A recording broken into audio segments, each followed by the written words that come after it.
Heart of Darkness by Joseph Conrad. Part 1. The Nelly, a cruising yawl, swung to her anchor without a flutter of the sails, and was at rest. The flood had made, the wind was nearly calm, and being bound down the river, the only thing for it was to come to and wait for the turn of the tide. The sea reach of the Thames stretched before us like the beginning of an interminable waterway. In the offing the sea and the sky were welded together without a joint, and in the luminous space the tanned sails of the barges drifting up with the tide seemed to stand still in red clusters of canvas sharply peaked, with gleams of varnished sprits. A haze rested on the low shores that ran out to sea in vanishing flatness. The air was dark above Gravesend, and farther back still seemed condensed into a mournful gloom, brooding motionless over the biggest, and the greatest, town on earth.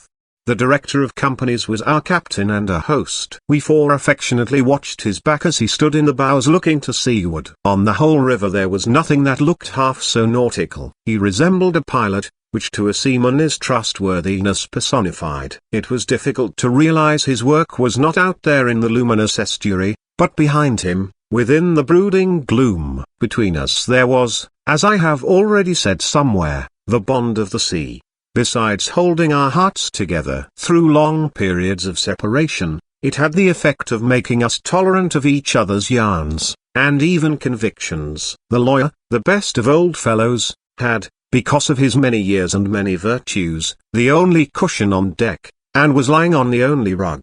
The accountant had brought out already a box of dominoes, and was toying architecturally with the bones. Marlow sat cross-legged right aft, leaning against the mizzenmast. He had sunken cheeks, a yellow complexion, a straight back, an ascetic aspect, and, with his arms dropped, the palms of hands outwards, resembled an idol. The director, satisfied the anchor had good hold, made his way aft and sat down amongst us. We exchanged a few words lazily. Afterwards there was silence on board the yacht. For some reason or other we did not begin that game of dominoes. We felt meditative, and fit for nothing but placid staring. The day was ending in a serenity of still and exquisite brilliance.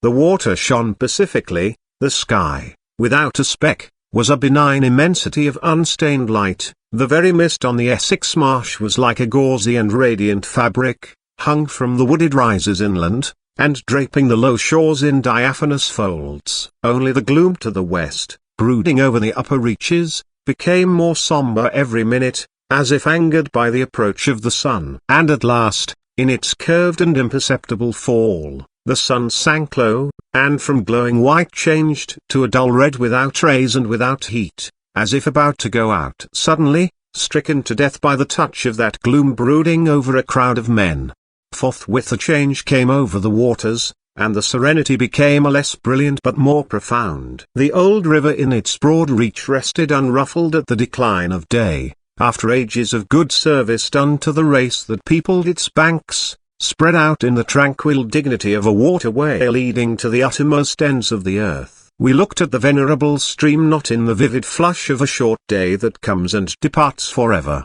but in the august light of abiding memories. And indeed nothing is easier for a man who has, as the phrase goes, followed the sea with reverence and affection, than to evoke the great spirit of the past upon the lower reaches of the Thames.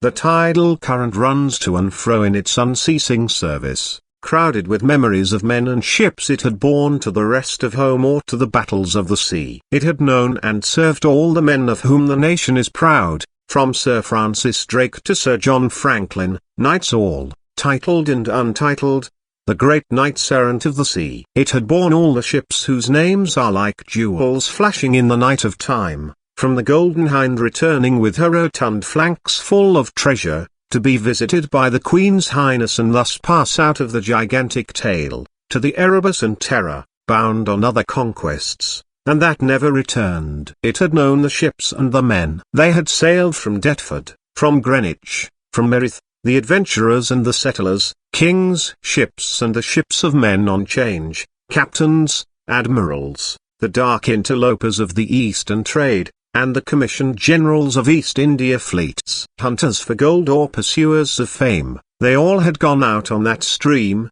bearing the sword, and often the torch, messengers of the might within the land, bearers of a spark from the sacred fire. What greatness had not floated on the ebb of that river into the mystery of an unknown earth?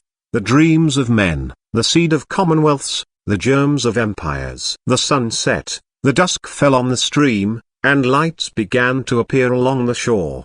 The Chapman Lighthouse, a three-legged thing erect on a mudflat, shone strongly. Lights of ships moved in the fairway, a great stir of lights going up and going down. And farther west on the upper reaches the place of the monstrous town was still marked ominously on the sky, a brooding gloom in sunshine, a lurid glare under the stars. And this also, said Marlow suddenly, has been one of the dark places of the earth. He was the only man of us who still followed the sea.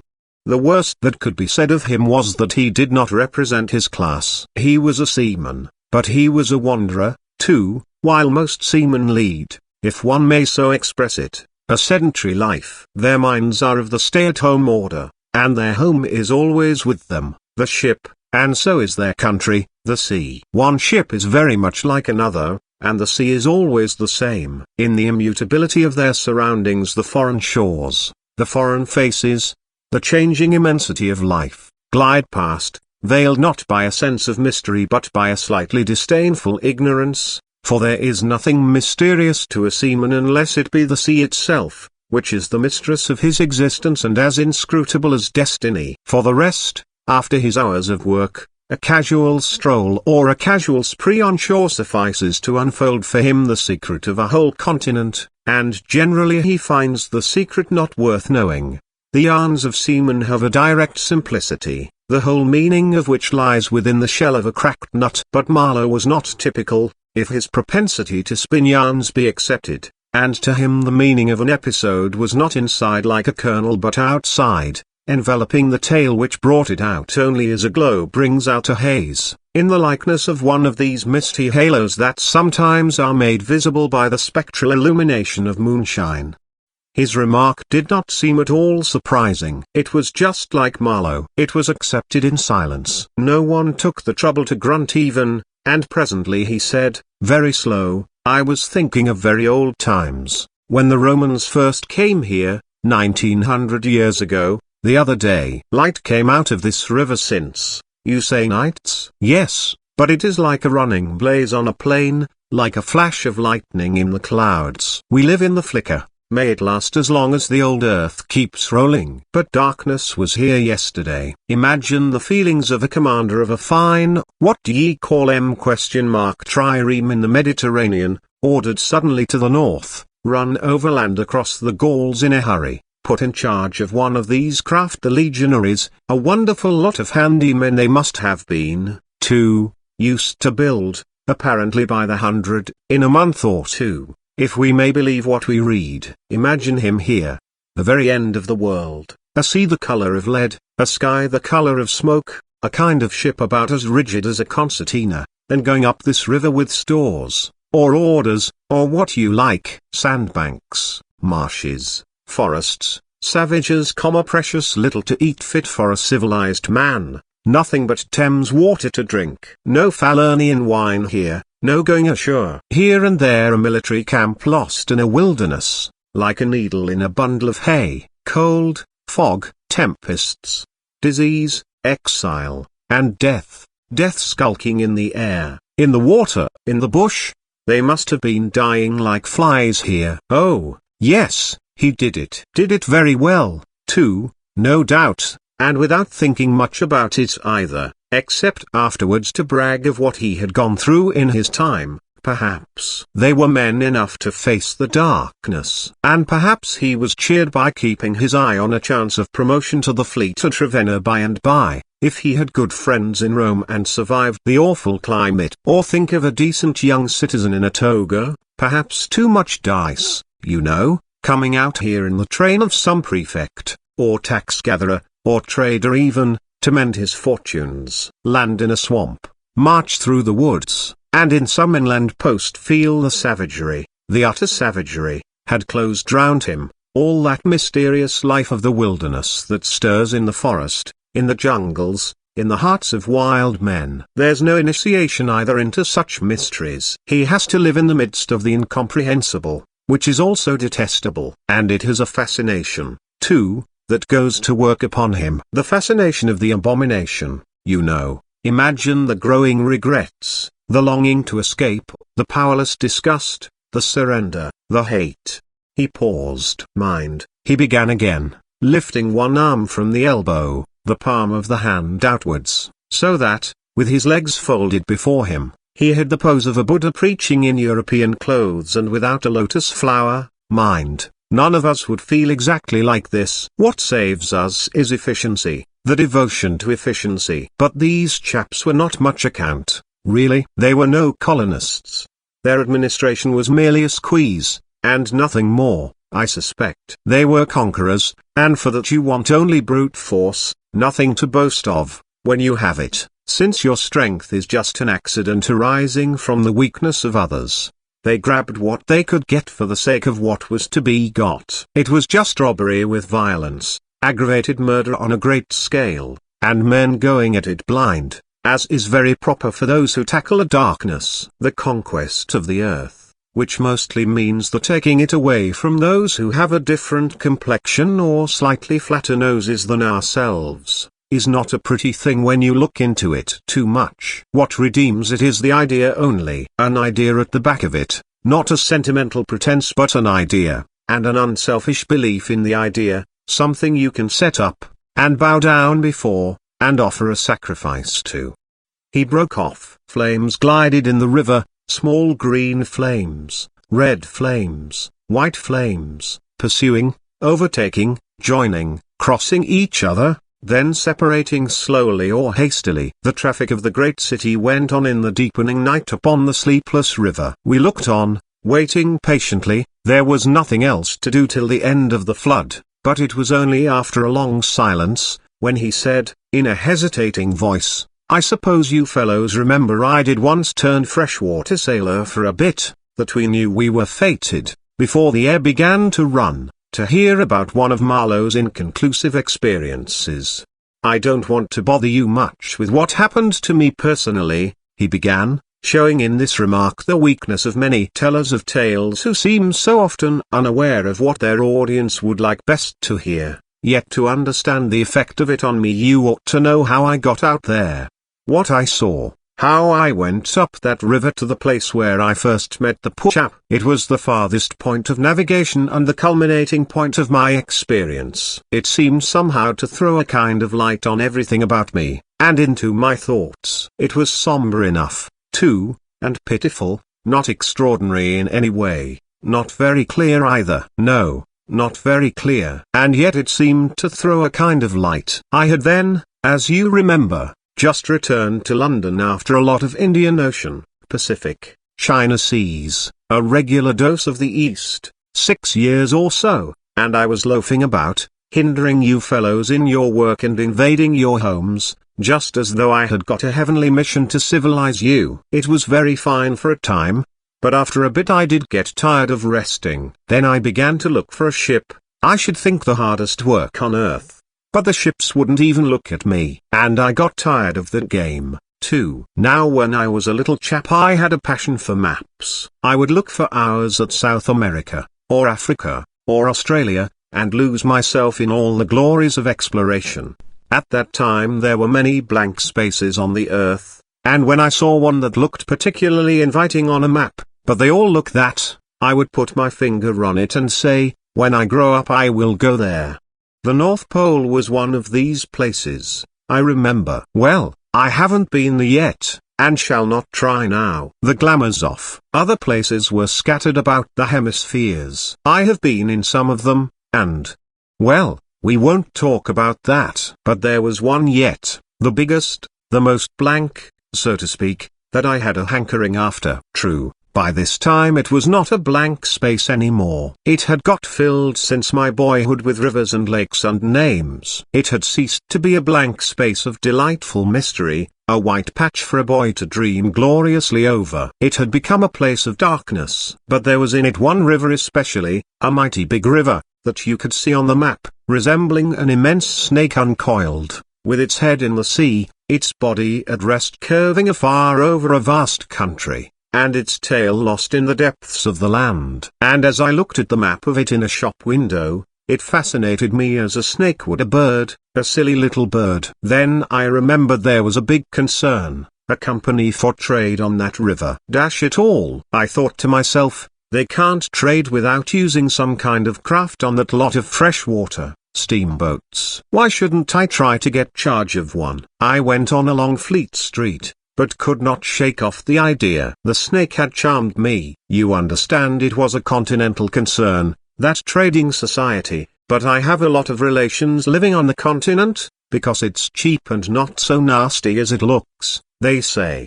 I am sorry to own I began to worry them. This was already a fresh departure for me. I was not used to get things that way. You know, I always went my own road and on my own legs where I had a mind to go. I wouldn't have believed it of myself. But, then, you see, I felt somehow I must get the by hook or by crook. So I worried them. The men said, my dear fellow, and did nothing. Then, would you believe it? I tried the women. I, Charlie Marlow, set the women to work, to get a job.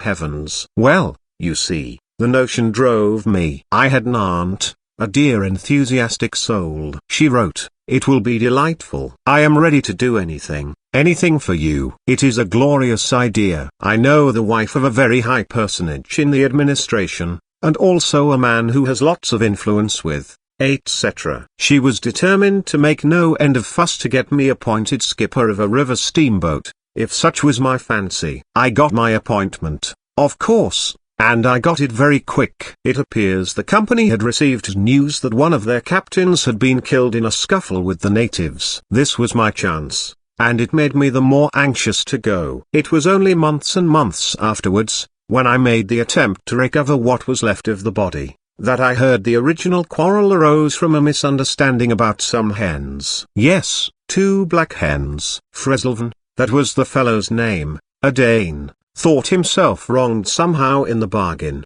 so he went ashore and started to hammer the chief of the village with a stick. Oh, it didn't surprise me in the least to hear this, and at the same time to be told that Fresleven was the gentlest, quietest creature that ever walked on 2 legs. No doubt he was, but he had been a couple of years already out there engaged in the noble cause, you know, and he probably felt the need at last of asserting his self-respect in some way. Therefore he whacked the old nigger mercilessly, while a big crowd of his people watched him, thunderstruck, till some man, I was told the chief's son, in desperation at hearing the old chap yell, made a tentative jab with a spear at the white man, and of course it went quite easy between the shoulder blades. Then the whole population cleared into the forest, expecting all kinds of calamities to happen, while, on the other hand, the steamer Fresleven commanded left also in a bad panic, in charge of the engineer, I believe. Afterwards nobody seemed to trouble much about Fresleven's remains, till I got out and stepped into his shoes. I couldn't let it rest, though, but when an opportunity offered at last to meet my predecessor, the grass growing through his ribs was tall enough to hide his bones. They were all there. The supernatural being had not been touched after he fell, and the village was deserted, the huts scaped black, rotting, all askew within the fallen enclosures. A calamity had come to it, sure enough. The people had vanished. Mad terror had scattered them, men, women, and children, through the bush, and they had never returned. What became of the hens I don't know either. I should think the cause of progress got them, anyhow. However, through this glorious affair I got my appointment, before I had fairly begun to hope for it. I flew around like mad to get ready, and before 48 hours I was crossing the channel to show myself to my employers, and sign the contract. In a very few hours I arrived in a city that always makes me think of a whited sepulchre. Prejudice, no doubt. I had no difficulty in finding the company's offices. It was the biggest thing in the town, and everybody I met was full of it. They were going to run an overseas empire, and make no end of coin by trade. A narrow and deserted street in deep shadow, high houses, innumerable windows with Venetian blinds, a dead silence, grass sprouting between the stones, imposing carriage archways right and left, immense double doors standing ponderously ajar. I slipped through one of these cracks, went up a swept and ungarnished staircase, as arid as a desert, and opened the first door I came to. Two women, one fat and the other slim, sat on straw-bottom chairs, knitting black wool. The slim one got up and walked straight at me, still knitting with downcast eyes, and only just as I began to think of getting out of her way, as you would for a somnambulist, stood still, and looked up. Her dress was as plain as an umbrella cover, and she turned round without a word and preceded me into a waiting room. I gave my name, and looked about. Deal table in the middle, plain chairs all round the walls, on one end a large, shining map, marked with all the colors of a rainbow. There was a vast amount of red, good to see at any time, because one knows that some real work is done in there, a deuce of a lot of blue, a little green, smears of orange, and, on the east coast, a purple patch, to show where the jolly pioneers of progress drink the jolly lager beer. However, I wasn't going into any of these. I was going into the yellow, dead in the center, and the river was there, fascinating, deadly, like a snake. Off, a door opened, a white-haired secretarial head, but wearing a compassionate expression, appeared, and a skinny forefinger beckoned me into the sanctuary. Its light was dim, and a heavy writing desk squatted in the middle. From behind that structure came out an impression of pale plumpness in a frock coat, the great man himself. He was 5'6",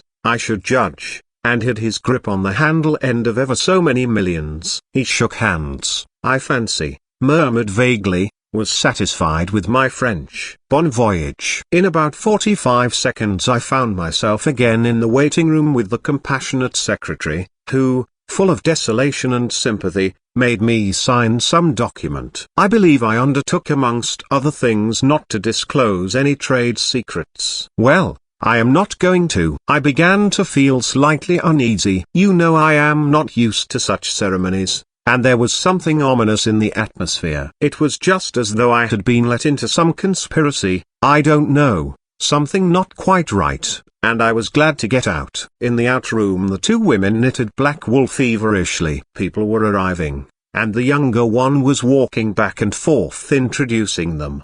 The old one sat on her chair. Her flat cloth slippers were propped up on a foot warmer, and a cat reposed on her lap. She wore a starched white affair on her head, had a wart on one cheek, and silver-rimmed spectacles hung on the tip of her nose. She glanced at me above the glasses. The swift and indifferent placidity of that look troubled me. Two youths with foolish and cheery countenances were being piloted over, and she threw at them the same quick glance of unconcerned wisdom. She seemed to know all about them and about me, too. An eerie feeling came over me. She seemed uncanny and fateful. Often far away there I thought of these two, guarding the door of darkness, knitting black wool as for a warm pall, one introducing continuously to the unknown, the other scrutinizing the cheery and foolish faces with unconcerned old eyes. Ave, old knitter of black wool. Moricher its salutant. Not many of those she looked at ever saw her again, not half, by a long way. There was yet a visit to the doctor. A simple formality, assured me the secretary, with an air of taking an immense part in all my sorrows. Accordingly a young chap wearing his hat over the left eyebrow, some clerk I suppose, there must have been clerks in the business, though the house was as still as a house in a city of the dead, came from somewhere upstairs, and led me forth. He was shabby and careless, with ink stains on the sleeves of his jacket, and his cravat was large and billowy, under a chin shaped like the toe of an old boot. It was a little too early for the doctor, so I proposed a drink, and thereupon he developed a vein of joviality. As we sat over our vermouths he glorified the company's business, and by I expressed casually my surprise at him not going out there. He became very cool and collected all at once. I am not such a fool as I look, quoth Plato to his disciples, he said sententiously, emptied his glass with great resolution, and we rose. The old doctor felt my pulse, evidently thinking of something else the while. Good for there, he mumbled, and then with a certain eagerness asked me whether I would let him measure my head. Rather surprised, I said yes, When he produced a thing like calipers and got the dimensions back and front and every way, taking notes carefully. He was an unshaven little man in a threadbare coat like a gabardine, with his feet in slippers, and I thought him a harmless fool. I always ask leave, in the interests of science, to measure the crania of those going out there, he said. And when they come back, too? I asked. Oh, I never see them, he remarked, and, moreover, the changes take place inside, you know. He smiled, as if at some quiet joke. So you are going out there. Famous. Interesting, too. He gave me a searching glance, and made another note. Ever any madness in your family? He asked, in a matter-of-fact tone. I felt very annoyed. Is that question in the interests of science, too? It would be, he said, without taking notice of my irritation, interesting for science to watch the mental changes of individuals, on the spot, but are you an alienist? I interrupted. Every doctor should be, a little, answered that original, imperturbably. I have a little theory which you messieurs who go out there must help me to prove. This is my share in the advantages my country shall reap from the possession of such a magnificent dependency. The mere wealth I leave to others. Pardon my questions, but you are the first Englishman coming under my observation. I hastened to assure him I was not in the least typical. If I were, said I wouldn't be talking like this with you. What you say is rather profound, and probably erroneous, he said, with a laugh. Avoid irritation more than exposure to the sun. Adieu. How do you English say, eh? Goodbye. Ah, goodbye, adieu. In the tropics one must before everything keep calm. He lifted a warning forefinger. Do calm, do calm. One thing more remained to do. Say goodbye to my excellent aunt. I found her triumphant. I had a cup of tea, the last decent cup of tea for many days, and in a room that most soothingly looked just as you would expect a lady's drawing room to look. We had a long quiet chat by the fireside. In the course of these confidences it became quite plain to me I had been represented to the wife of the high dignitary, and goodness knows to how many more people besides, as an exceptional and gifted creature, a piece of good fortune for the company, a man you don't get hold of every day. Good heavens!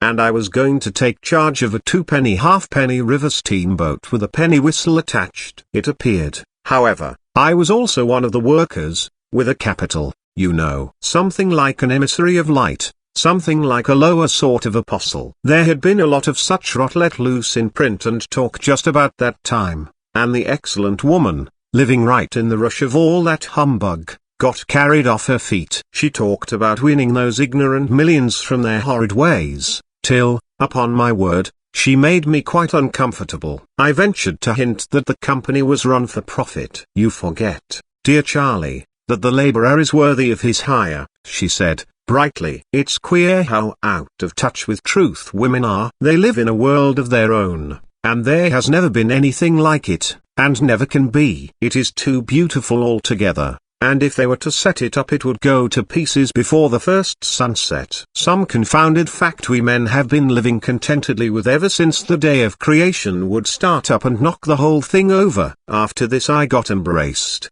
told to wear flannel, be sure to write often, and so on, and I left. In the street, I don't know why, a queer feeling came to me that I was an imposter. Odd thing that I, who used to clear out for any part of the world at 24 hours notice, with less thought than most men give to the crossing of a street, had a moment, I won't say of hesitation, but of startled pause, before this commonplace affair. The best way I can explain it to you is by saying that, for a second or two, I felt as though, instead of going to the center of a continent, I were about to set off for the center of the earth.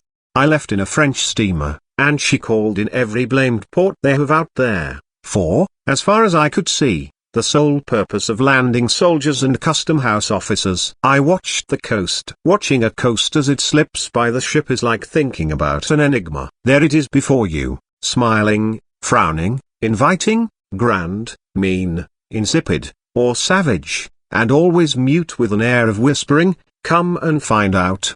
This one was almost featureless, as if still in the making. with an aspect of monotonous grimness. The edge of a colossal jungle, so dark green as to be almost black, fringed with white surf, ran straight, like a ruled line, far, far away along a blue sea whose glitter was blurred by a creeping mist. The sun was fierce.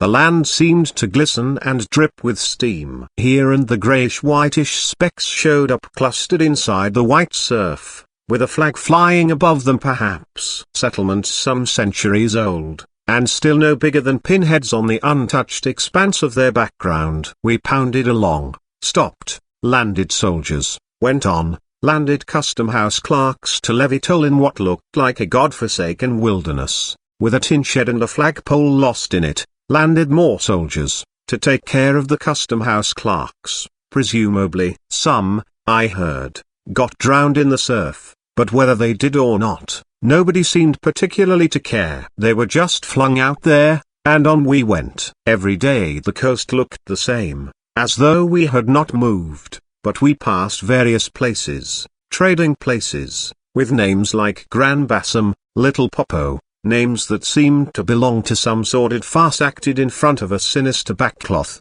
The idleness of a passenger, my isolation amongst all these men with whom I had no point of contact, the oily and languid sea, the uniform somberness of the coast, seemed to keep me away from the truth of things, within that oil of a mournful and senseless delusion. The voice of the surf heard now and then was a positive pleasure, like the speech of a brother. It was something natural, that had its reason, that had a meaning. Now and then a boat from the shore gave one a momentary contact with reality. It was paddled by black fellows. You could see from afar the white of their eyeballs glistening. They shouted, sang, their bodies streamed with perspiration, they had faces like grotesque masks, these chaps, but they had bone, muscle, a wild vitality, an intense energy of movement, that was as natural and true as the surf along their coast. They wanted no excuse for being there. They were a great comfort to look at. For a time I would feel I belonged still to a world of straightforward facts, but the feeling would not last long. Something would turn up to scare it away. Once, I remember, we came upon a man of war anchored off the coast. There wasn't even a shed there, and she was shelling the bush. It appears the French had one of their wars going on thereabouts. Her ensign dropped limp like a rag, the muzzles of the long 6-inch guns stuck out all over the low hull, the greasy, slimy swell swung her up lazily and let her down, swaying her thin masts. In the empty immensity of earth, sky, and water, she was, incomprehensible, firing into a continent. Pop, would go one of the 6-inch guns, a small flame would dart and vanish, a little white smoke would disappear, a tiny projectile would give a feeble screech, and nothing happened. Nothing could happen. There was a touch of insanity in the proceeding, a sense of lugubrious drollery in the sight, and it was not dissipated by somebody on board assuring me earnestly there was a camp of natives. He called them enemies! Hidden out of sight somewhere. We gave her letters. I heard the men in that lonely ship were dying of fever at the rate of 3 a day, and went on. We called at some more places with farcical names, where the merry dance of death and trade goes on in a still and earthy atmosphere as of an overheated catacomb, all along the formless coast bordered by dangerous surf, as if nature herself had tried to ward off intruders, in and out of rivers, streams of death and life, whose banks were rotting into mud, whose waters, thickened into slime, invaded the contorted mangroves, that seemed to writhe at us in the extremity of an impotent despair. Nowhere did we stop long enough to get a particularized impression, but the general sense of vague and oppressive wonder grew upon me. It was like a weary pilgrimage amongst hints for nightmares. It was upward of 30 days before I saw the mouth of the big river. We anchored off the seat of the government, but my work would not begin till some 200 miles farther on. So as soon as I could I made a start for a place 30 miles higher up. I had my passage on a little sea-going steamer. Her captain was a Swede, and knowing me for a seaman, invited me on the bridge. He was a young man, lean, fair, and morose, with lanky hair and a shuffling gait. As we left the miserable little wharf, he tossed his head contemptuously at the shore. "Been living there?" he asked. I said, Yes. Fine lot these government chaps, are they not? He went on, speaking English with great precision and considerable bitterness. It is funny what some people will do for a few francs a month. I wonder what becomes of that kind when it goes up country? I said to him I expected to see that soon. So he exclaimed. He shuffled athwart, keeping one eye ahead vigilantly. Don't be too sure, he continued. The other day I took up a man who hanged himself on the road. He was a Swede, too. Hanged himself. Why, in God's name? I cried. He kept on looking out watchfully. Who knows? The sun too much for him, or the country perhaps. At last we opened a reach. A rocky cliff appeared, mounds of turned-up earth by the shore, houses on a hill, others with iron roofs, amongst a waste of excavations, or hanging to the declivity. A continuous noise of the rapids above hovered over this scene of inhabited devastation. A lot of people, mostly black and naked, moved about like ants. A jetty projected into the river. A blinding sunlight drowned all this at times in a sudden recrudescence of glare. There's your company's station, said the Swede, pointing to 3 wooden barrack-like structures on the rocky slope. I will send your things up. 4 boxes did you say? So, farewell. I came upon the boiler wallowing in the grass, then found a path leading up the hill. It turned aside for the boulders, and also for an undersized railway truck lying there on its back with its wheels in the air. One was off. The thing looked as dead as the carcass of some animal. I came upon more pieces of decaying machinery, a stack of rusty rails. To the left a clump of trees made a shady spot, where dark things seemed to stir feebly. I blinked. The path was steep. A horn tooted to the right, and I saw the black people run. A heavy and dull detonation shook the ground, a puff of smoke came out of the cliff, and that was all. No change appeared on the face of the rock. They were building a railway. The cliff was not in the way or anything, but this objectless blasting was all the work going on. A slight clinking behind me made me turn my head. 6 black men advanced in a file, toiling up the path. They walked erect and slow, balancing small baskets full of earth on their heads, and the clink kept time with their footsteps. Black rags were wound round their loins, and the short ends behind waggled to and fro like tails. I could see every rib. The joints of their limbs were like knots in a rope. Each had an iron collar on his neck, and all were connected together with a chain whose bights swung between them, rhythmically clinking. Another report from the cliff made me think suddenly of that ship of war one had seen firing into a continent. It was the same kind of ominous voice, but these men could by no stretch of imagination be called enemies. They were called criminals, and the outraged law, like the bursting shells, had come to them, an insoluble mystery from the sea. All their meager breasts panted together, the violently dilated nostrils quivered, the eyes stared stonily uphill. They passed me within 6 inches, without a glance, with that complete, death-like indifference of unhappy savages. Behind this raw matter one of the reclaimed, the product of the new forces at work, strolled despondently, carrying a rifle by its middle. He had a uniform jacket with one button off, and seeing a white man on the path, hoisted his weapon to his shoulder with alacrity. This was simple prudence, white men being so much alike at a distance that he could not tell who I might be. He was speedily reassured, and with a large, white, rascally grin, and a glance at his charge, seemed to take me into partnership in his exalted trust. After all, I also was a part of the great cause of these high and just proceedings. Instead of going up, I turned and descended to the left. My idea was to let that chain gang get out of sight before I climbed the hill. You know I am not particularly tender. I've had to strike and to fend off. I've had to resist and to attack sometimes. That's only one way of resisting, without counting the exact cost, according to the demands of such sort of life as I had blundered into. I've seen the devil of violence, and the devil of greed, and the devil of hot desire, but, by all the stars,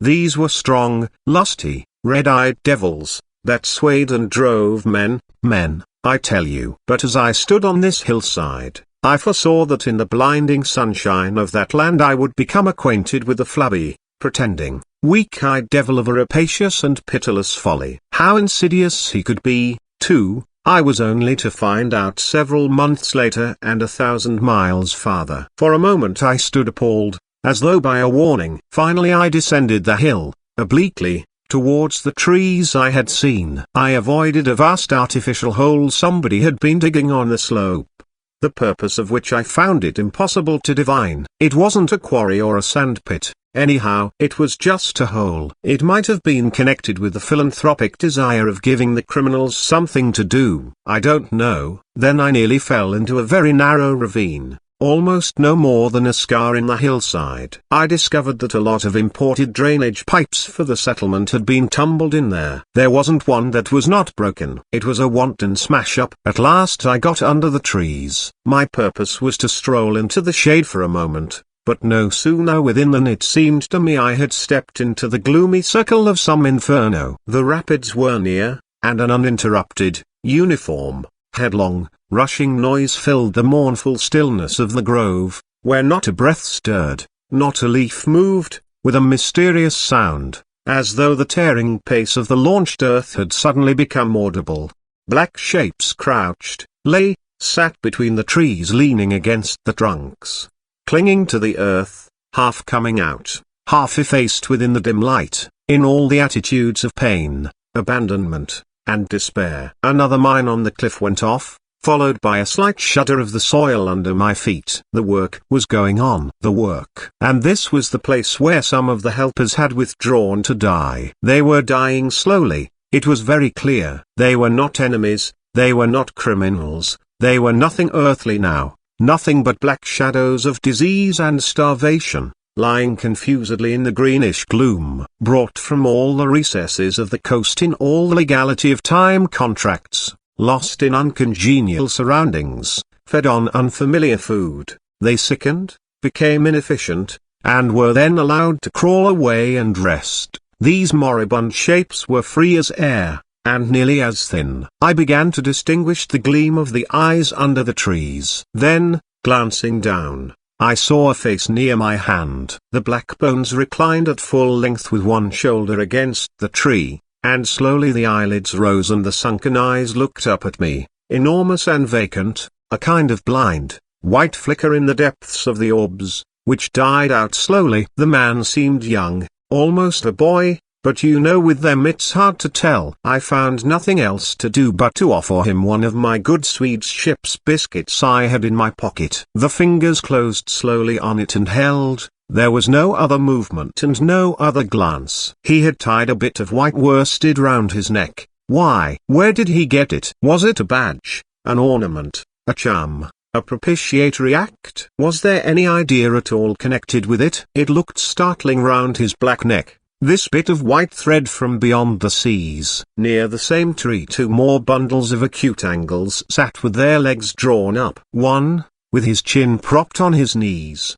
stared at nothing, in an intolerable and appalling manner. His brother phantom rested its forehead, as if overcome with a great weariness, and all about others were scattered in every pose of contorted collapse, as in some picture of a massacre or a pestilence. While I stood horror-struck, one of these creatures rose to his hands and knees, and went off on all fours towards the river to drink. He lapped out of his hand, then sat up in the sunlight, crossing his shins in front of him, and after a time let his woolly head fall on his breastbone. I didn't want any more loitering in the shade, and I made haste towards the station. When near the buildings I met a white man, in such an unexpected elegance of get-up that in the first moment I took him for a sort of vision. I saw a high starched collar, white cuffs, a light alpaca jacket, snowy trousers, a clean necktie, and varnished boots. No hat. Hair parted, brushed, oiled, under a green-lined parasol held in a big white hand. He was amazing, and had a penholder behind his ear. I shook hands with this miracle, and I learned he was the company's chief accountant, and that all the bookkeeping was done at this station. He had come out for a moment, he said, to get a breath of fresh air. The expression sounded wonderfully odd, with its suggestion of sedentary desk life. I wouldn't have mentioned the fellow to you at all, only it was from his lips that I first heard the name of the man who is so indissolubly connected with the memories of that time. Moreover, I respected the fellow. Yes, I respected his collars, his vast cuffs, his brushed hair. His appearance was certainly that of a hairdresser's dummy, but in the great demoralization of the land he kept up his appearance. That's backbone. His starched collars and got-up shirt fronts were achievements of character. He had been out nearly 3 years, and, later, I could not help asking him how he managed to sport such linen. He had just the faintest blush, and said modestly, "I've been teaching one of the native women about the station." It was difficult. She had a distaste for the work. Thus this man had verily accomplished something. And he was devoted to his books, which were in apple pie order. Everything else in the station was in a muddle: heads, things, buildings. Strings of dusty niggers with splay feet arrived and departed, a stream of manufactured goods, rubbishy cottons, beads, and brass wire sent into the depths of darkness, and in return came a precious trickle of ivory.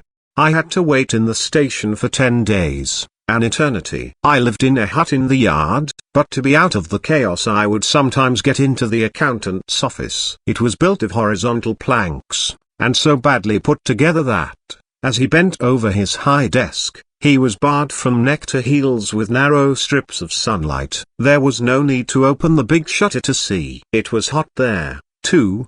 Big flies buzzed fiendishly, and did not sting, but stabbed. I sat generally on the floor, while, of faultless appearance, and even slightly scented, perching on a high stool, he wrote.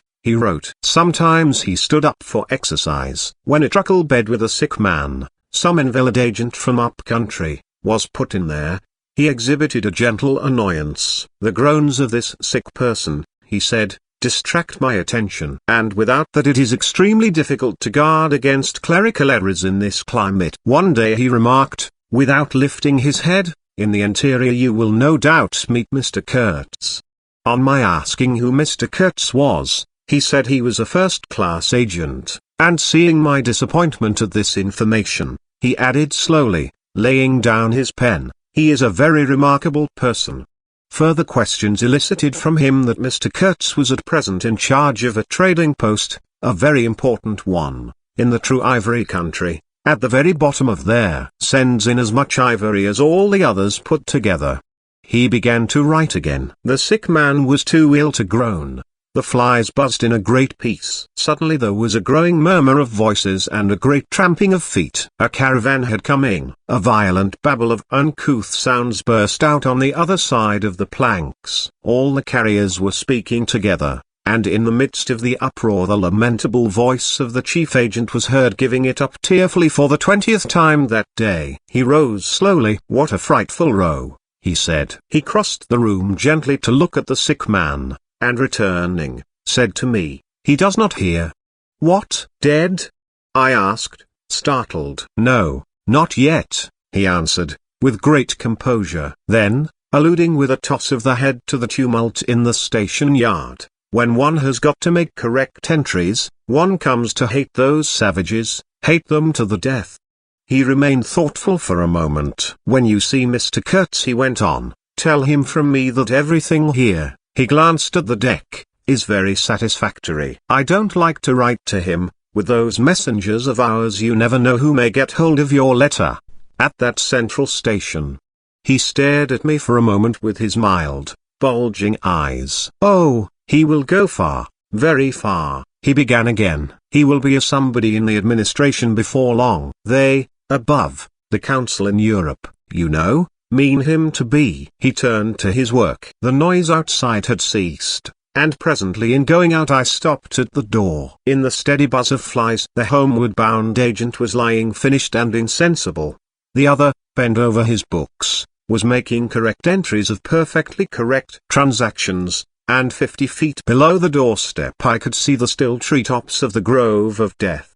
Next day I left that station at last, with a caravan of 60 men, for a 200-mile tramp. No use telling you much about that. Paths, everywhere, a stamped-in network of paths spreading over the empty land, through the long grass, through burnt grass, through thickets, down and up chilly ravines, up and down stony hills ablaze with heat, and a solitude, nobody, not a hut. The population had cleared out a long time ago. Well, if a lot of mysterious niggers armed with all kinds of fearful weapons suddenly took to travelling on the road between Deal and Gravesend, catching the yokels right and left to carry heavy loads for them, I fancy every farm and cottage thereabouts would get empty very soon. Only here the dwellings were gone, too. Still I passed through several abandoned villages. There's something pathetically childish in the ruins of grass walls. Day after day, with the stamp and shuffle of 60 pair of bare feet behind me, each pair under a 60-pound load. Camp, cook, sleep, strike camp, march. Now and then a carrier dead in harness, at rest in the long grass near the path, with an empty water gourd and his long staff lying by his side. A great silence around and above. Perhaps on some quiet night the tremor of far-off drums, sinking, swelling, a tremor vast, faint, a sound weird, appealing, suggestive, and wild, and perhaps with as profound a meaning as the sound of bells in a Christian country. Once a white man in an unbuttoned uniform, camping on the path with an armed escort of lank Zanzibaris, very hospitable and festive, not to say drunk, was looking after the upkeep of the road, he declared. Can't say I saw any road or any upkeep, unless the body of a middle-aged Negro, with a bullet hole in the forehead, upon which I absolutely stumbled 3 miles farther on, may be considered as a permanent improvement. I had a white companion, too, not a bad chap, but rather too fleshy and with the exasperating habit of fainting on the hot hillsides, miles away from the least bit of shade and water. Annoying, you know, to hold your own coat like a parasol over a man's head while he is coming to. I couldn't help asking him once what he meant by coming there at all. To make money, of course. What do you think? He said, scornfully. Then he got fever, and had to be carried in a hammock slung under a pole. As he weighed 16 stone I had no end of rows with the carriers. They jibbed, ran away, sneaked off with their loads in the night, quite a mutiny. So, one evening, I made a speech in English with gestures, not one of which was lost to the 60 pairs of eyes before me, and the next morning I started the hammock off in front all right. An hour afterwards I came upon the whole concern wrecked in a bush, man, hammock, groans, blankets, horrors. The heavy pole had skinned his poor nose. He was very anxious for me to kill somebody, but there wasn't the shadow of a carrier near. I remembered the old doctor. It would be interesting for science to watch the mental changes of individuals, on the spot. I felt I was becoming scientifically interesting. However, all that is to no purpose. On the 15th day I came in sight of the big river again, and hobbled into the central station. It was on a backwater surrounded by scrub and forest, with a pretty border of smelly mud on one side, and on the 3 others enclosed by a crazy fence of rushes. A neglected gap was all the gate it had, and the first glance at the place was enough to let you see the flabby devil was running that show. White men with long staves in their hands appeared languidly from amongst the buildings, strolling up to take a look at me, and then retired out of sight somewhere. One of them, a stout, excitable chap with black moustaches, informed me with great volubility and many digressions, as soon as I told him who I was, that my steamer was at the bottom of the river. I was thunderstruck. What? How? Why? Oh, it was all right. The manager himself was there. All quite correct. Everybody had behaved splendidly. Splendidly! You must, he said in agitation, go and see the general manager at once. He is waiting. I did not see the real significance of that wreck at once. I fancy I see it now, but I am not sure, not at all. Certainly the affair was too stupid, when I think of it, to be altogether natural. Still, but at the moment it presented itself simply as a confounded nuisance. The steamer was sunk. They had started 2 days before in a sudden hurry up the river with the manager on board, in charge of some volunteer skipper, and before they had been out 3 hours they tore the bottom out of her on stones, and she sank near the south bank. I asked myself what I was to do there, now my boat was lost. As a matter of fact, I had plenty to do in fishing my command out of the river. I had to set about it the very next day. That, and the repairs when I brought the pieces to the station, took some months. My first interview with the manager was curious. He did not ask me to sit down after my 20-mile walk that morning. He was commonplace in complexion, in features, in manners, and in voice. He was of middle size and of ordinary build. His eyes, of the usual blue, were perhaps remarkably cold, and he certainly could make his glance fall on one as trenchant and heavy as an axe. But even at these times the rest of his person seemed to disclaim the intention. Otherwise there was only an indefinable, faint expression of his lips, something stealthy, a smile, not a smile. I remember it, but I can't explain. It was unconscious, this smile was. Though just after he had said something it got intensified for an instant. It came at the end of his speeches like a seal applied on the words to make the meaning of the commonest phrase appear absolutely inscrutable. He was a common trader, from his youth up employed in these parts, nothing more. He was obeyed, yet he inspired neither love nor fear, nor even respect. He inspired uneasiness. That was it. Uneasiness. Not a definite mistrust, just uneasiness. Nothing more. You have no idea how effective such a faculty can be. He had no genius for organizing, for initiative, or for order even. That was evident in such things as the deplorable state of the station. He had no learning, and no intelligence. His position had come to him. Why? Perhaps because he was never ill. He had served 3 terms of 3 years out there.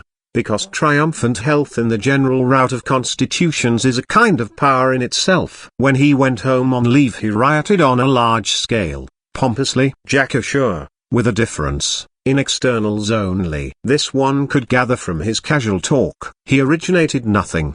He could keep the routine going, that's all.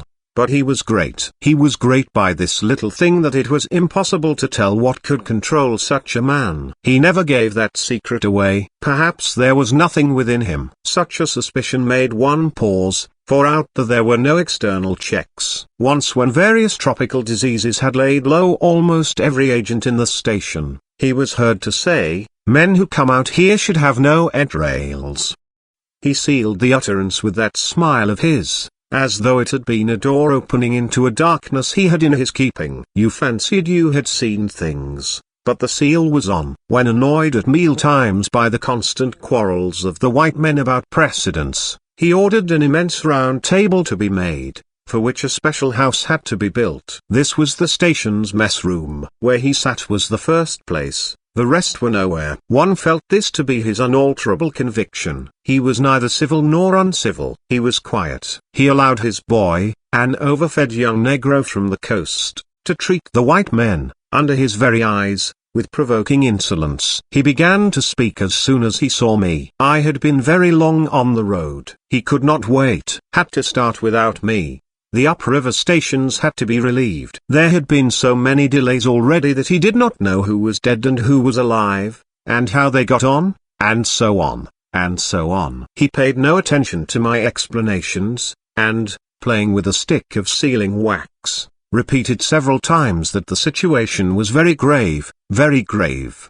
There were rumors that a very important station was in jeopardy, and its chief, Mr. Kurtz, was ill. Hoped it was not true. Mr. Kurtz was. I felt weary and irritable. Hank Kurtz, I thought. I interrupted him by saying I had heard of Mr. Kurtz on the coast. Ah, so they talk of him down there, he murmured to himself. Then he began again, assuring me Mr. Kurtz was the best agent he had, an exceptional man, of the greatest importance to the company. Therefore I could understand his anxiety. He was, he said, very uneasy.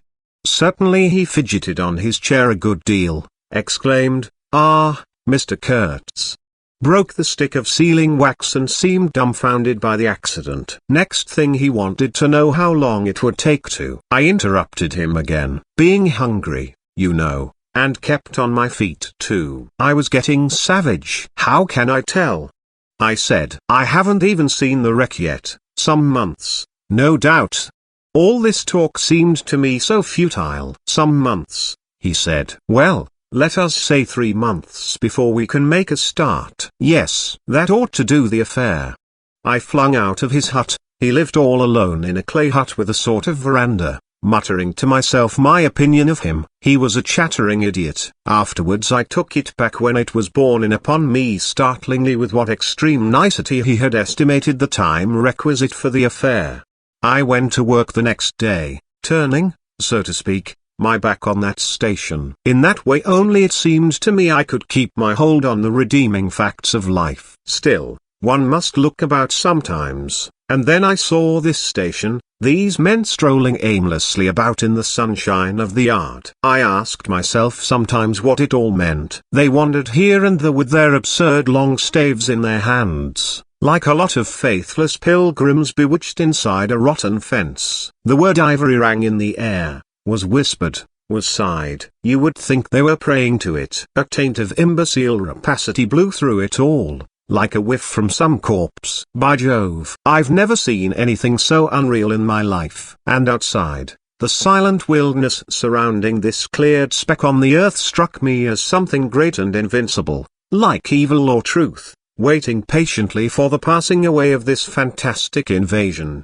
Oh, these months. Well, never mind. Various things happened. One evening a grass shed full of calico, cotton prints, beads, and I don't know what else, burst into a blaze so suddenly that you would have thought the earth had opened to let an avenging fire consume all that trash. I was smoking my pipe quietly by my dismantled steamer, and saw them all cutting capers in the light, with their arms lifted high, when the stout man with moustaches came tearing down to the river, a tin pail in his hand, assured me that everybody was behaving splendidly, dipped about a quart of water and tore back again. I noticed there was a hole in the bottom of his pail. I strolled up. There was no hurry. You see, the thing had gone off like a box of matches. It had been hopeless from the very first. The flame had leapt high, driven everybody back, lighted up everything, and collapsed. The shed was already a heap of embers glowing fiercely. A nigger was being beaten nearby.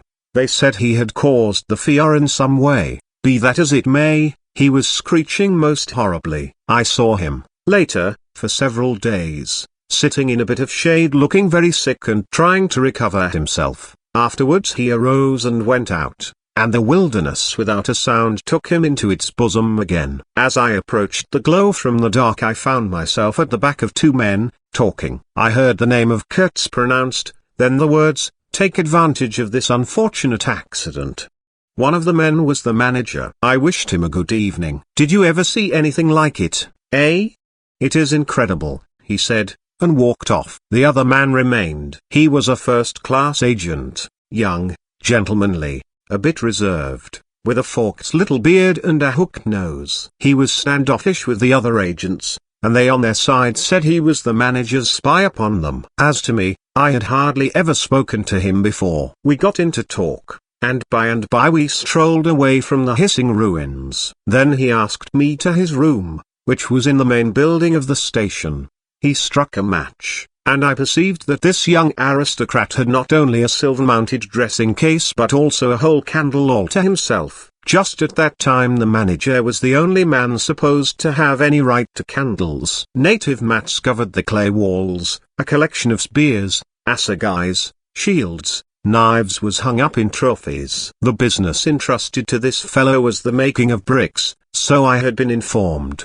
But there wasn't a fragment of a brick anywhere in the station, and he had been there more than a year, waiting. It seems he could not make bricks without something, I don't know what, straw maybe. Anyway, it could not be found there, and as it was not likely to be sent from Europe, it did not appear clear to me what he was waiting for. An act of special creation perhaps. However, they were all waiting, all the 16 or 20 pilgrims of them, for something, and upon my word it did not seem an uncongenial occupation, from the way they took it, though the only thing that ever came to them was disease, as far as I could see. They beguiled the time by backbiting and intriguing against each other in a foolish kind of way. There was an air of plotting about that station, but nothing came of it. Of course, it was as unreal as everything else, as the philanthropic pretense of the whole concern, as their talk, as their government, as their show of work. The only real feeling was a desire to get appointed to a trading post where ivory was to be had, so that they could earn percentages. They intrigued and slandered and hated each other only on that account, but as to effectually lifting a little finger, oh, number. By heavens!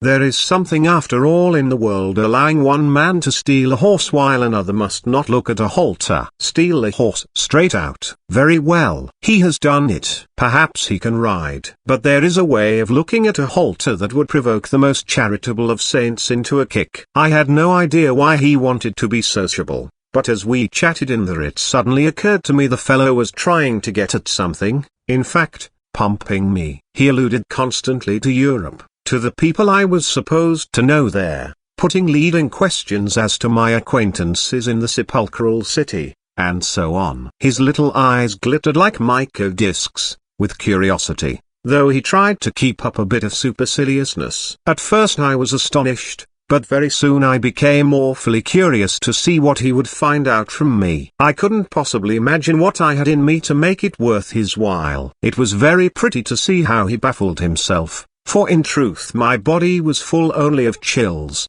and my head had nothing in it but that wretched steamboat business. It was evident he took me for a perfectly shameless prevaricator. At last he got angry, and, to conceal a movement of furious annoyance, he yawned. I rose. Then I noticed a small sketch in oils, on a panel, representing a woman, draped and blindfolded, carrying a lighted torch. The background was somber, almost black. The movement of the woman was stately, and the effect of the torchlight on the face was sinister. It arrested me, and he stood by civilly, holding an empty half-pint champagne bottle, medical comforts, with the candle stuck in it. To my question he said Mr. Kurtz had painted this, in this very station more than a year ago, while waiting for means to go to his trading post. Tell me, pray, said I, who is this Mr. Kurtz? The chief of the inner station, he answered in a short tone, looking away. Much obliged, I said, laughing. And you are the brickmaker of the central station. Everyone knows that. He was silent for a while. He is a prodigy, he said at last. He is an emissary of pity and science and progress, and devil knows what else. We want, he began to declaim suddenly, for the guidance of the cause entrusted to us by Europe, so to speak, higher intelligence, wide sympathies, a singleness of purpose. Who says that? I asked. Lots of them, he replied. Some even write that, and so he comes here, a special being, as you ought to know. Why ought I to know? I interrupted, really surprised. He paid no attention. Yes, today he is chief of the best station, next year he will be assistant manager, 2 years more and... But I dare say you know what he will be in 2 years' time. You are of the new gang, the gang of virtue. The same people who sent him specially also recommended you. Oh, don't say number. I've my own eyes to trust. Light dawned upon me. My dear aunt's influential acquaintances were producing an unexpected effect upon that young man. I nearly burst into a laugh. Do you read the company's confidential correspondence? I asked. He hadn't a word to say. It was great fun. When Mr. Kurtz, I continued, severely, is general manager, you won't have the opportunity. He blew the candle out suddenly, and we went outside. The moon had risen. Black figures strolled about listlessly, pouring water on the glow, whence proceeded a sound of hissing. Steam ascended in the moonlight. The beaten nigger groaned somewhere. What a row the brute makes, said the indefatigable man with the moustaches, appearing near us. Serve him right. Transgression, punishment, bang. Pitiless, pitiless. That's the only way. This will prevent all conflagrations for the future. I was just telling the manager. He noticed my companion, and became crestfallen all at once. Not in bed yet, he said, with a kind of servile heartiness. It's so natural. Danger, agitation. He vanished. I went on to the riverside, and the other followed me. I heard a scathing murmur at my ear. Heap of muffs, go to. The pilgrims could be seen in knots gesticulating, discussing. Several had still their staves in their hands. I verily believe they took these sticks to bed with them. Beyond the fence, the forest stood up spectrally in the moonlight, and through that dim stir, through the faint sounds of that lamentable courtyard, the silence of the land went home to one's very heart, its mystery, its greatness, the amazing reality of its concealed life. The hurt nigger moaned feebly somewhere nearby, and then fetched a deep sigh that made me mend my pace away from there. I felt a hand introducing itself under my arm. "My dear sir," said the fellow, "I don't want to be misunderstood, and especially by you, who will see Mr. Kurtz long before I can have that pleasure. I wouldn't like him to get a false idea of my disposition." I let him run on, this papier Mephistopheles, and it seemed to me that if I tried I could poke my forefinger through him, and would find nothing inside but a little loose dirt. Maybe he, don't you see, had been planning to be assistant manager by and by under the present man, and I could see that the coming of that Kurtz had upset them both not a little. He talked precipitately, and I did not try to stop him. I had my shoulders against the wreck of my steamer, hauled up on the slope like a carcass of some big river animal. The smell of mud, of primeval mud, by Jove, was in my nostrils. The high stillness of primeval forest was before my eyes. There were shiny patches on the black creek. The moon had spread over everything a thin layer of silver, over the rank grass, over the mud, upon the wall of matted vegetation standing higher than the wall of a temple, over the great river I could see through a somber gap glittering, as it flowed broadly by without a murmur. All this was great, expectant, mute, while the man jabbered about himself. I wondered whether the stillness on the face of the immensity looking at us two were meant as an appeal or as a menace. What were we who had strayed in here? Could we handle that dumb thing, or would it handle us? I felt how big, how confoundedly big, was that thing that couldn't talk, and perhaps was deaf as well. What was in there? I could see a little ivory coming out from there, and I had heard Mr. Kurtz was in there. I had heard enough about it, too, God knows. Yet somehow it didn't bring any image with it, no more than if I had been told an angel or a fiend was in there. I believed it in the same way one of you might believe there are inhabitants in the planet Mars. I knew once a Scotch sailmaker who was certain, dead sure, there were people in Mars. If you asked him for some idea how they looked and behaved, he would get shy and mutter something about walking on all fours. If you as much as smiled, he would, though a man of 60, offer to fight you. I would not have gone so far as to fight for Kurtz, but I went for him near enough to a lie. You know I hate, detest, and can't bear a lie, not because I am straighter than the rest of us, but simply because it appalls me. There is a taint of death, a flavor of mortality in lies, which is exactly what I hate and detest in the world, what I want to forget. It makes me miserable and sick, like biting something rotten would do. Temperament, I suppose. Well, I went near enough to it by letting the young fool believe anything he liked to imagine as to my influence in Europe. I became in an instant as much of a pretense as the rest of the bewitched pilgrims. This simply because I had a notion it somehow would be of help to that Kurtz whom at the time I did not see. You understand. He was just a word for me. I did not see the man in the name any more than you do. Do you see him? Do you see the story?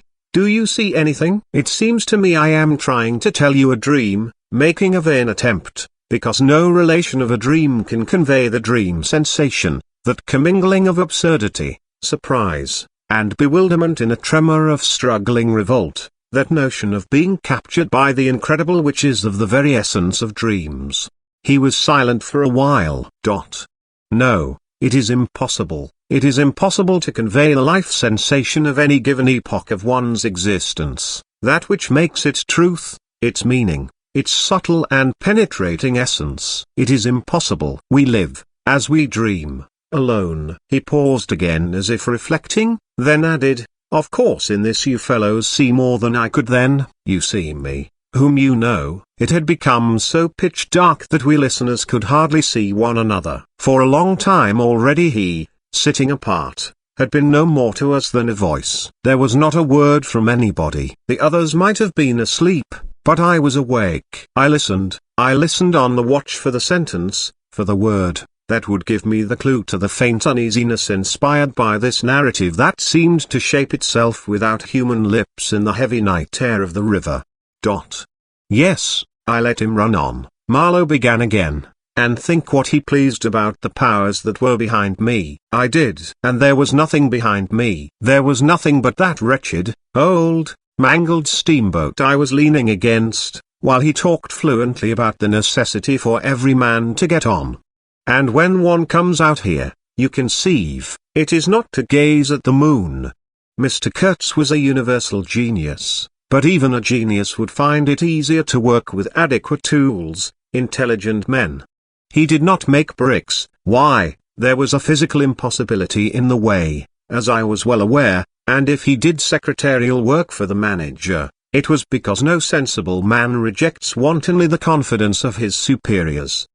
Did I see it? I saw it. What more did I want? What I really wanted was rivets, by heaven. Rivets. To get on with the work, to stop the hole. Rivets I wanted. There were cases of them down at the coast. Cases, piled up, burst, split. You kicked a loose rivet at every second step in that station yard on the hillside. Rivets had rolled into the grove of death. You could fill your pockets with rivets for the trouble of stooping down. And there wasn't one rivet to be found where it was wanted. We had plates that would do, but nothing to fasten them with, and every week the messenger, a long negro, letter bag on shoulder and staff in hand, left our station for the coast. And several times a week a coast caravan came in with trade goods, ghastly glazed calico that made you shudder only to look at it, glass beads value about a penny a quart, confounded spotted cotton handkerchiefs, and no rivets. 3 carriers could have brought all that was wanted to set that steamboat afloat. He was becoming confidential now, but I fancy my unresponsive attitude must have exasperated him at last, for he judged it necessary to inform me he feared neither God nor devil, let alone any mere man. I said I could see that very well, but what I wanted was a certain quantity of rivets. And rivets were what really Mr. Kurtz wanted, if he had only known it. Now letters went to the coast every week. My dear sir, he cried, I write from dictation. I demanded rivets. There was a way, for an intelligent man. He changed his manner, became very cold, and suddenly began to talk about a hippopotamus, wondered whether sleeping on board the steamer. I stuck to my salvage night and day. I wasn't disturbed. There was an old hippo that had the bad habit of getting out on the bank and roaming at night over the station grounds. The pilgrims used to turn out in a body and empty every rifle they could lay hands on at him. Some even had sat up o' nights for him. All this energy was wasted, though. That animal has a charmed life, he said, but you can say this only of brutes in this country. No man, you apprehend me? No man here bears a charmed life. He stood there for a moment in the moonlight with his delicate hook nose set a little askew, and his mica eyes glittering without a wink. Then, with a curt good night, he strode off. I could see he was disturbed and considerably puzzled, which made me feel more hopeful than I had been for days. It was a great comfort to turn from that chap to my influential friend, the battered, twisted, ruined, tin pot steamboat. I clambered on board. She rang under my feet like an empty Huntley and Palmer biscuit tin kicked along a gutter. She was nothing so solid in make, and rather less pretty in shape, but I had expended enough hard work on her to make me love her. No influential friend would have served me better. She had given me a chance to come out a bit, to find out what I could do. No, I don't like work. I had rather laze about and think of all the fine things that can be done. I don't like work. No man does, but I like what is in the work, the chance to find yourself, your own reality, for yourself, not for others, what no other man can ever know. They can only see the mere show, and never can tell what it really means. I was not surprised to see somebody sitting aft, on the deck, with his legs dangling over the mud. You see, I rather chummed with the few mechanics there were in that station, whom the other pilgrims naturally despised, on account of their imperfect manners, I suppose. This was the foreman, a boiler-maker by trade, a good worker. He was a lank, bony, yellow-faced man, with big intense eyes.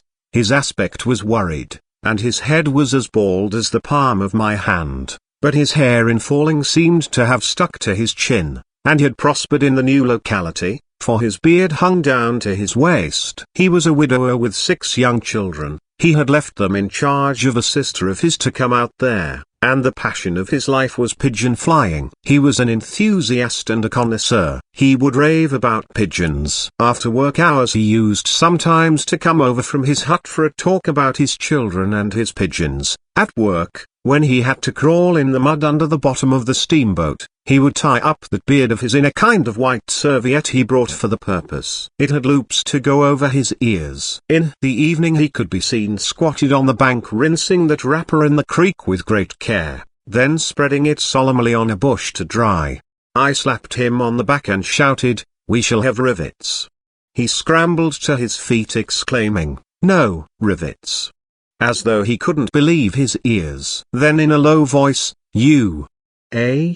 I don't know why we behaved like lunatics. I put my finger to the side of my nose and nodded mysteriously. "Good for you," he cried, snapped his fingers above his head, lifting one foot. I tried a jig. We capered on the iron deck. A frightful clatter came out of that hulk, and the virgin forest on the other bank of the creek sent it back in a thundering roll upon the sleeping station. It must have made some of the pilgrims sit up in their hovels. A dark figure obscured the lighted doorway of the manager's hut, vanished, then, a second or so after, the doorway itself vanished, too. We stopped, and the silence driven away by the stamping of our feet flowed back again from the recesses of the land. The great wall of vegetation, an exuberant and entangled mass of trunks, branches, leaves, boughs, festoons, motionless in the moonlight, was like a rioting invasion of soundless life, a rolling wave of plants, piled up, crested, ready to topple over the creek, to sweep every little man of us out of his little existence. And it moved not. A deadened burst of mighty splashes and snorts reached us from afar, as though an ichthyosaurus had been taking a bath of glitter in the great river. "After all," said the boilermaker in a reasonable tone, "why shouldn't we get the rivets?"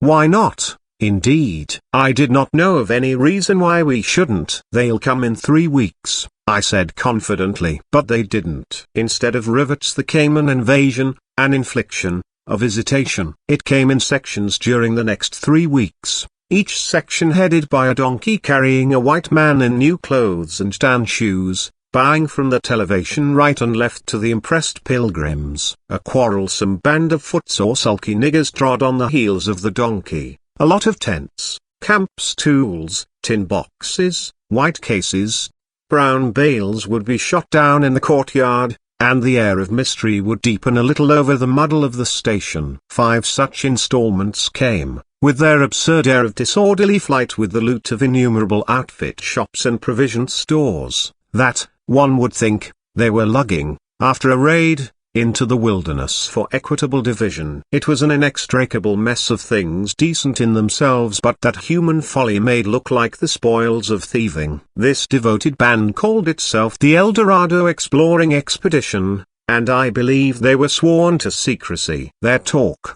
however, was the talk of sordid buccaneers. It was reckless without hardihood, greedy without audacity, and cruel without courage. There was not an atom of foresight or of serious intention in the whole batch of them, and they did not seem aware these things are wanted for the work of the world. To tear treasure out of the bowels of the land was their desire, with no more moral purpose at the back of it than there is in burglars breaking into a safe. Who paid the expenses of the noble enterprise I don't know, but the uncle of our manager was leader of that lot. In exterior he resembled a butcher in a poor neighborhood, and his eyes had a look of sleepy cunning. He carried his fat paunch with ostentation on his short legs, and during the time his gang infested the station spoke to no one but his nephew. You could see these two roaming about all day long with their heads close together in an everlasting confab. I had given up worrying myself about the rivets. One's capacity for that kind of folly is more limited than you would suppose. I said hang exclamation mark and let things slide. I had plenty of time for meditation, and now and then I would give some thought to Kurtz. I wasn't very interested in him.